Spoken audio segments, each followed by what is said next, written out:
Esselamu aleyküm, aziz, muhterem, süyümlük, Şarkı Türkistanlık qarindaşlar. Qarallik ekranga chiqib sizlar bilan salomlashib turishim bir az kechikdi. Bunda bo'lishi Amerikadagi namoyish tufaylidan boshqa ishga qo'lim bormas bo'lib qoldi.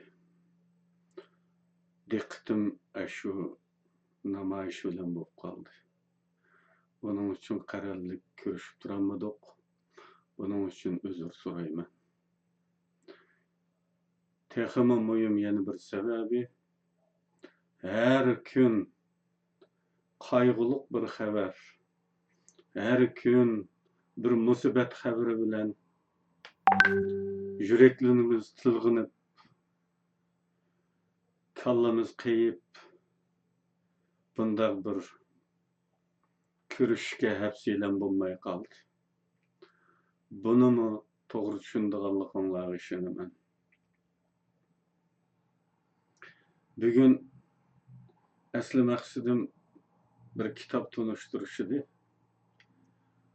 Aslida buni bir necha kun burun qilishim kerakdi. Amerikadan qaytib keliblar. Chunki men bu kitobni tanıştırishga o kadar aldirgan. Kashki kitap qo'limga kelgan bo'lsa, balduraq shuni tanıştırsam, qarindoshlarimiz buni o'qisa deb bakmi tashna bo'lgandim. Kitap kelgan bo'lsa-mu, ammo ekranga chiqishga hapsilan bo'lmadi.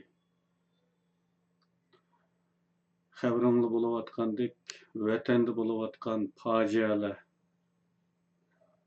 her gün bir yeni musibat xabari haqiqatan de meni nima qilarimni bilolmaydigan bir holga tushirib qo'ydi. Onun uchun bu kitobni tanishtirish bir necha kun kechikib ketdi.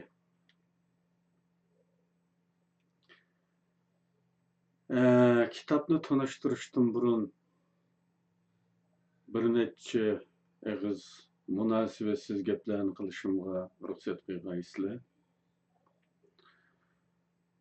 Aldı bilan bir izohat berib o'tay. Bu so'zlarimning nimaga qaratilayotganligini izohlag'im kelmayotdi. Buning uchun o'zinglar tushuninglar buni. Qanday tushunsan, o'zinglar tushuninglar. Kimga qaratilayotganligini o'zinglar tushuninglar. Birinchisi, aldı bilan men Abduxoliq Uyg'urdan ikki misra o'qiyman. Körelmeslik, kızıl közlük veya özü kılalmaslık, kılay deb bel bağlık Allah'a tümen töhmetimiz bardır. Bu biri. İkinci, yakında anlagan bir haberge ve yakında kögen bir resimga qarata ikki temsil etib beraman. Uyg'ur xalq temsillaridan ikki temsil. Bunun kimga va nimaga qaratilayotganligini izohlamayman. O'zinglar bilinglar. Anglangan xabarga qarata shu temsilni degim keldi. Nomussuz mushukka qaznaqning ishki ochiq. Bilisizlar, qazdaq degan qadimdan bugungacha Uyg'ur oilalarida kichik bir uy bor. Arqa tarafda ko'pincha ishga chiqilmaydigan bu uy ambar rolini o'ynaydi, oilaning ambari. Ve normalde u yerga mushukning kirishini ancha yoqtirib ketmaymiz, chunki u yerda yeb oladigan narsalar bor. Buning ishki taqoq turdi. Endi qaznaqning nomussuz mushuk qaznaqning ishki ochiq degandan shuni bilalayimizki, mushuk nomussuz bo'lgan vaqtida go'yo qaznaqning ishki ochiqmish gibi harakat qiladi. Onun için her yol kanunluk. Her vasıta meşru. Bunu demekçi. Endi yakında görgen bir resim için şunu deyim. Yine temsil. Calap kırsa büyüm bulur. Ve bunu mu izahlamayım. Bunu mu izahlayabilir onlar.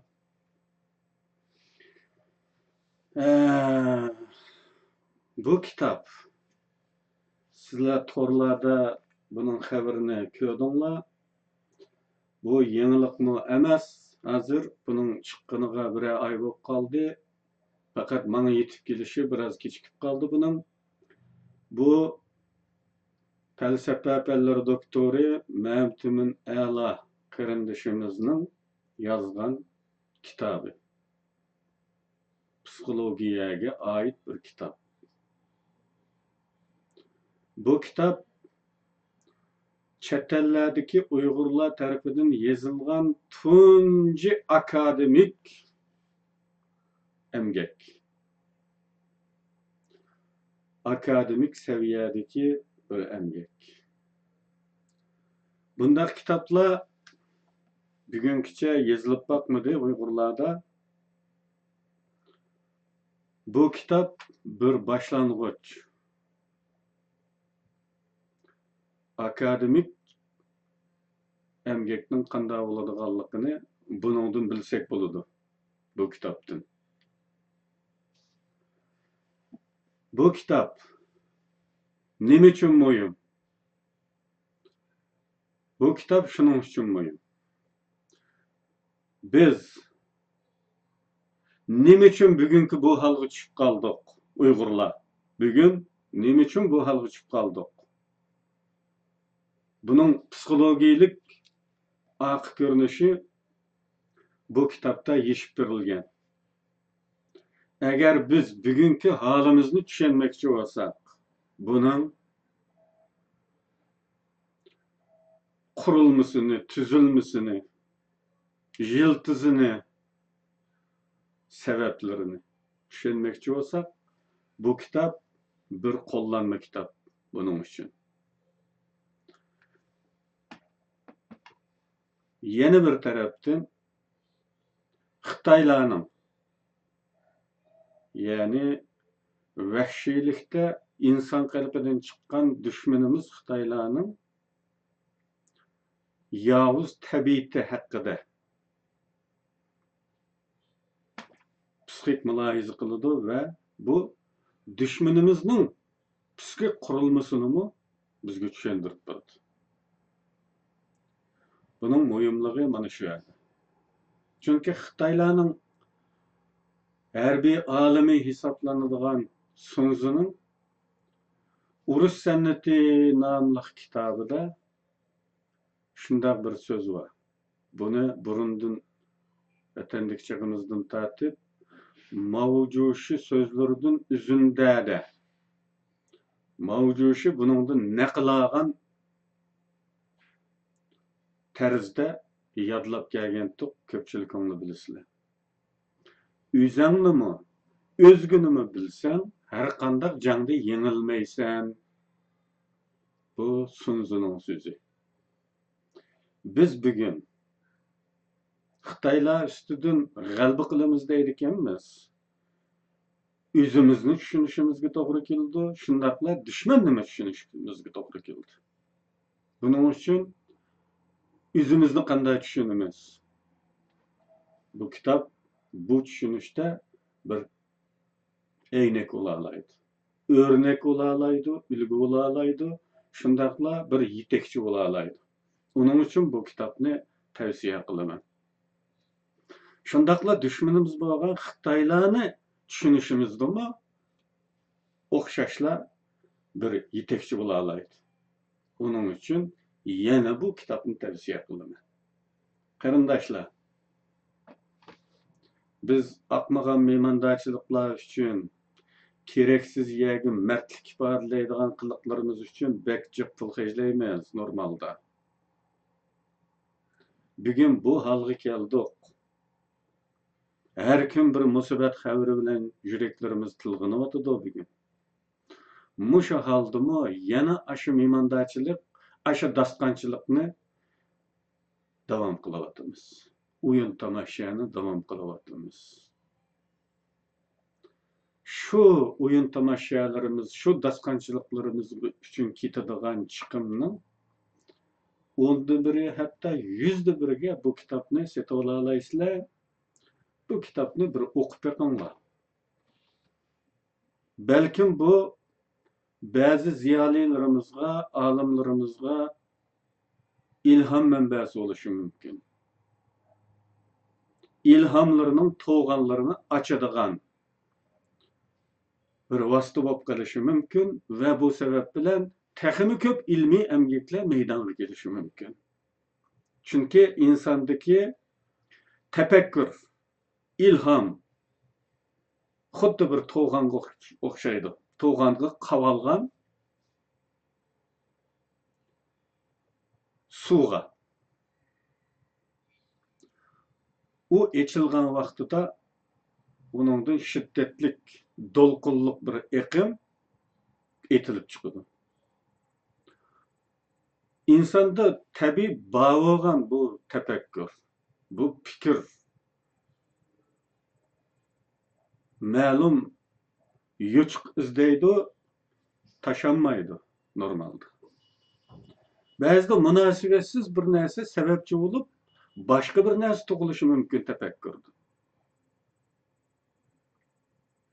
Mesela mene bir misalını dep berey, hayatımdan, üzemden beşimden ötkende. Men Dostoyevski'nin Aile Dostu deydigan bir povestini okudum. İngilizce de okudum onu. İngiliz seviyem o kadar emas diyor. Nime üçindir bu povestni acayip yaxşı düşündüm. Düşünüş bilen kalmay, bunu okuş jaryanida mende bir ilham tuguldu. Bir icadiyetning ilhamı. Ve bu tüpeyli men bir roman yazdım.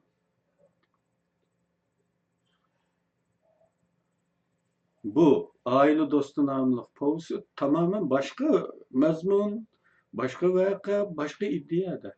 Benim yazgınım tamamen başka. Ama o sebepçi oldu onunla. Onundan bana bir yuç kaçtı. Kudu şunun okşaş. Hayatta aşında işler oldu. Ma'lum narsa goya bizning bir taşaydap turgan bir yerimizni tatılıp bitip, onun ağzı içilip gitdi goya ve o yerden tefekkürümüz fontan bulup etilip çıkdı. Şu sebepten ben bu kitapni bilermenlerimizge, alimlerimizge, doktorlarımızga aşındak bir ilhamның toğununu içip yutadigan rolunu oynap kalsa acip emas. Bunun bilen akımı aka, yeni, küçlük ilmi eserler barlık kelse acip emas dep ümit kılıman. Endi bu kitapның ilmi seviyesi alaydı yuqori. Hatta men bugünkü muş seviyemizden aytgan vaqtida yana 50 yıl içidimi bu seviyede bir eserinin meydana kelişine gözüm yetmeydi. Bu derecede kıymetlik, bu derecede kereklik bir eser bu. Onun için qarindaşlarga bu kitapni tavsiye kılıman. Bu kitapni hazır Türkiye'deki Sıtık Buğraxan kitapxanası, şundaqla Teklimekan Uygur kitapxanası setawatydy. Ve u yerde ma'lum alaqası bolmaganlar Eynek biz, Eynek Çikit biz torbita arkalık setawasın boludy. Kitap o kadar azan ki belki bu garip dünyası yaşayatkanlar için iş narsa emas. Türkiye puluga 30 lira qarindaşlar. 30 lirani biz hatta o kadar arzimas narsalar uchun xejliyitimizki, buningga bir o'qitish kerak emas. Shuni bir kitob uchun xejlasak, bu abadil abad turadi uyimizda. Agar o'zimiz yetib etmagan taqdirda avloddan avlodga miros qilishi mumkinki, qimmati tugallamaydi kitob deganning. Boshqa narsa ko'nirishi mumkin. Ko'nirib bozorga chiqsa, yerim pulga olmasligi mumkin. Ammo kitobning qimmati hech o'zgarmaydi. Uning ichidagi mazmun tugallab qolmaydi. Kitobning jismoniy tarafi ko'nargandek qilsa-mu, ichidagi mazmun ko'narib qolmaydi. Uning uchun bu kitob insoniyatning eng birinchi numurliq boyligi desam bo'ladigan narsa. Buning uchun xarjlangan pul haqiqatan arziydi. Endi qarindoshlarimga bu fursatda menma bir romanni tunishtiraman va o'zimning romani bu ikkinchi qatim qayta basilishi. Bu roman birinchi qatimliq basilish tugagandan keyin qayta basildi. Bu roman 1937 yilidan 1987 yilgacha bo'lgan 50 yillik siyosiy tariximizni, shundaqla ziyolilarimizning keçmişini, qismatini, tragediyasini anlatishni asas qilgan. Bu gerçi bir tarixni so'zlayotgan bo'lishiga qaramay, buningda nurg'un tarixiy shaxslar, tarixiy voqealar hikoya qilingan bo'lishiga qaramay, tarixiy roman emas. Chunki bu romanning maqsadi tarixni bayon qilish emas, balki shu 50 yillik tarixdan bir aqliy yakun chiqarish, bir savoq yakunlab chiqishni o'zining maqsadi qilgan bo'lganligi uchun biz asosiy diqqatimizni shu savoqqa qaratamiz, tarixga emas. Uningda nima voqea deyilgan bo'lsa, u qat'iy nazar. Savoq nima? Savoq shu. Biz tarixdan beri boshqalar tarafidan bizga import qilingan yoki zo'rlab singdirilgan turli ideologiyalar uchun o'zimizni beg'ishildik. Boshqalarning manfaati uchun o'zaro dushman bo'ldik. Ko'z qarashlarga, ideologiyalarga bo'lindik, taraflarga, mazhablarga bo'lindik, bir-birimiz bilan so'qashdik. Oxirida shuni tunib yetdikki, bu so'qashgan taraflarning har ikkisi tarafiga bir vatan lozim. İslamchilar uchunmi, radikallar uchunmi, mutaassiblar uchunmi, millatchilar uchunmi, vatanparvarlar uchunmi, kommunistlar uchunmi, shundaqla kommunist dushmanlari uchunmi? Qaysi ko'z qarashdan bo'lishingizdan qat'iy nazar, Sharq Turkistonliklar bo'ladi ekansiz. Sizga u ko'z qarashlar, u boshqalar tarafidan singdirilgan iddialar esqatmaydi, bir vatan lozim bo'ladi. Har xil ko'z qarashda bo'lishimiz qaramay, hammamizning o'rtaq nuqtasi mana bu. Bir vatan lozim. Bu kitobning iddiasi mana shu. Bu kitobni o'xshash manbadan setib olasizlar. Bugun kayfiyatim nayt yomon bo'lganligi uchun chiq deydigan gaplarimni unutib qoldim, qarindoshlar. Afu qilinglar. Hammanglarga rahmat.